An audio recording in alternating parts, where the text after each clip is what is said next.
तालिबानी फरमान पर बुरे फंसे हैं यूनुस। बांग्लादेश बैंक ने ड्रेस कोड का फरमान वापस ले लिया है। विवाद और विरोध के बाद फरमान वापस लिया गया है। ये बड़ी खबर। कपड़ों से जुड़ा एक फरमान जारी किया गया था। नियम ना मानने पर कार्रवाई के आदेश भी दिए गए थे। तो बांग्लादेश बैंक ने अपने कर्मचारियों के लिए लगाए गए विवादास्पद ड्रेस कोड को वापस ले लिया है। ये फैसला तब आया जब लोगों ने इसका जमकर विरोध किया और सोशल मीडिया पर गुस्सा जताया। अब बैंक ने ये घोषणा की है कि इस हफ्ते की शुरुआत में जारी एक सर्कुलर को वापस ले लिया गया है। इस सर्कुलर में महिलाओं और पुरुषों दोनों के लिए सख्त कपड़े पहनने के नियम बनाए गए थे, जिससे देश भर में हंगामा मच गया।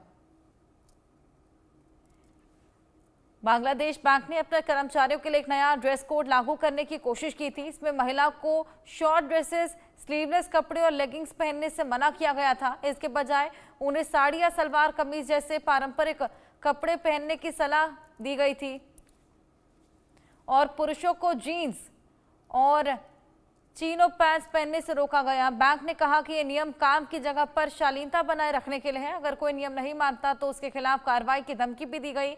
इसके लिए खास अधिकारियों को निगरानी करने की जिम्मेदारी भी दी गई थी।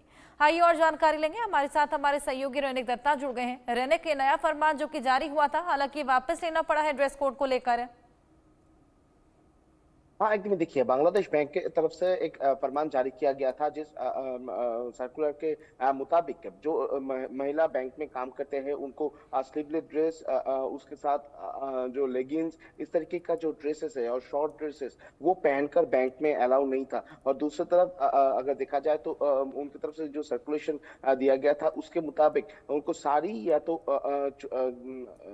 चूड़ीदार, ये दोनों चीज पहन के आना पड़ेगा, ऐसा ही उनकी तरफ से कहा गया था। और इसके अलावा जो पुरुष है उनके जीन्स पहनना और उसके साथ चिनोस पैंट पहनना, टी शर्ट पहनने पर ना किया गया था। मगर ये सर्कुलेशन आने के बाद ही बांग्लादेश बैंक के खिलाफ में लगातार प्रोटेस्ट देखने को मिला था, जमकर विरोध किया गया, क्योंकि इस तरीके का जो ड्रेस कोड के ऊपर ड्रेस कोड लगा देना, इस तरीके का एक सख्त कानून ले आना बैंक कर्मियों के लिए बहुत ही मुश्किल का सामना करना पड़ रहा था। और इसी के देखते हुए बैंक कर्मियों की तरफ से जमकर विरोध किया गया था। और अभी जो देखने को मिल रहा है कि बांग्लादेश बैंक की तरफ से और एक सर्कुलेशन जारी किया गया है, जिस सर्कुलर के मुताबिक कहा गया है कि इस हफ्ते के शुरुआत में जो सर्कुलेशन जारी किया गया था, यानी ड्रेस कोड का जो सर्कुलेशन जारी किया गया था उसको रद्द किया जाता है। वो एक्सेप्टेबल नहीं है, वो नहीं माना जाएगा, ऐसा उनकी तरफ से सर्कुलेशन में जारी किया गया है। यानी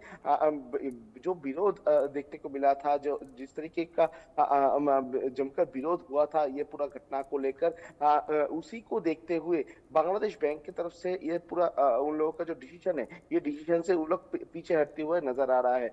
दूसरी तरफ अगर देखा जाए तो मोहम्मद यूनुस सत्ते में आने के बाद से बहुत सारे चीजों का बदलाव हुआ है बांग्लादेश में, जिसमें महिलाओं के लिए बहुत सारे पाबंदी बांग्लादेश में तैयार हो चुका है, बोल सकते हैं। क्योंकि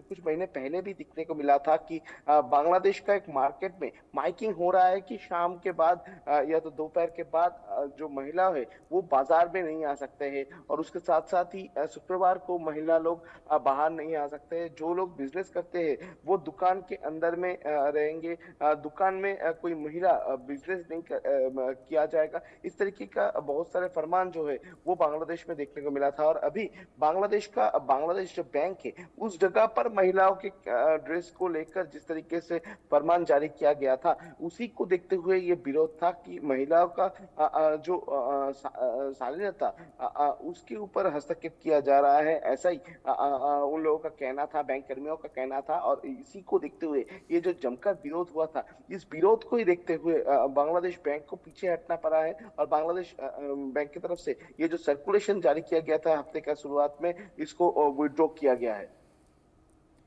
बिल्कुल रैनिक, जिस तरह के ये तमाम फैसले अब यूनुस लेते हुए नजर आते हैं, कहीं ना कहीं ये तालिबानी फरमान जो जारी करते हैं, हालांकि इसको लेकर अब आवाज़ बुलंद की जा रही है और लगातार लोग केवल यही मांग कर रहे हैं कि जल्द से जल्द जो इलेक्शंस अगले साल होने हैं वो हो, ताकि उनको यूनुस के इस तरह के तालिबानी फरमानों से छुटकारा मिला सके।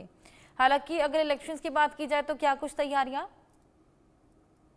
देखिए बांग्लादेश के इलेक्शन का अगर बात किया जाए तो एक तरफ इंटरिम गवर्नमेंट की तरफ से कहा जा रहा है कि 2026 के शुरुआत में इलेक्शन होगा, मगर दूसरी तरफ अगर देखा जाए तो जिस अप्रैल महीने का बात मोहम्मद यूनूस की तरफ से जिक्र किया गया है, उस अप्रैल महीने में इलेक्शन करवाना बहुत ही डिफिकल्ट हो सकता है इंटरिम गवर्नमेंट के लिए। और दूसरी तरफ अगर देखा जाए तो बांग्लादेश का लॉ एंड ऑर्डर सिचुएशन जो है वो जिस तरीके से दिन पे दिन बिगड़ता हुआ नजर आ रहा है, जिस कतारों पे बांग्लादेश का रास्तों पे प्रोटेस्ट भड़का है, मोहम्मद यूनुस के खिलाफ में भी प्रोटेस्ट जिस तरीके से बांग्लादेश में चल रहा है, तो इसी सिचुएशन में बांग्लादेश में किस तरीके से चुनाव होगा, यही सबसे महत्वपूर्ण सवाल है। क्योंकि बांग्लादेश का लॉ एंड ऑर्डर सिचुएशन संभालने पर अगर इंटरिम गवर्नमेंट नाकाम रहे तो वो सिचुएशन में उस सिचुएशन में इलेक्शन किस तरीके से किया जा सकता है, यही सबसे एक बड़ा चैलेंज हो सकता है बांग्लादेश का इंटरिम गवर्नमेंट के लिए।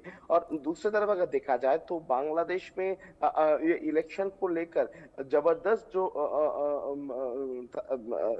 बातों का सिलसिला वो दूसरा पॉलिटिकल पार्टी के बीच में चल रहा है। क्योंकि बीएनपी जो पॉलिटिकल पार्टी है और जमात जो पॉलिटिकल पार्टी है, उनके तरफ से दावा किया जा रहा है कि ये इंटरिम गवर्नमेंट रहते हुए इलेक्शन नहीं हो सकता है। इंटरिम गवर्नमेंट को डिसमेंटल करना पड़ेगा, नया इंटरिम गवर्नमेंट फॉर्म करके उसी के मुताबिक इलेक्शन करवाना चाहिए, ऐसा उन लोगों का कहना है। क्योंकि उन लोगों का कहना है कि यही बांग्लादेश का नियम है कि सरकार इलेक्शन नहीं करवाते हैं, इलेक्शन जो करवाते हैं वो बिल्कुल इंटरिम रैनिक, गवर्नमेंट रहते हैं। और जिस अभी तरीके से इलेक्शंस की लगातार मांग, अब देखना होगा इलेक्शंस के बाद क्या कुछ बदलाव। बहुत शुक्रिया।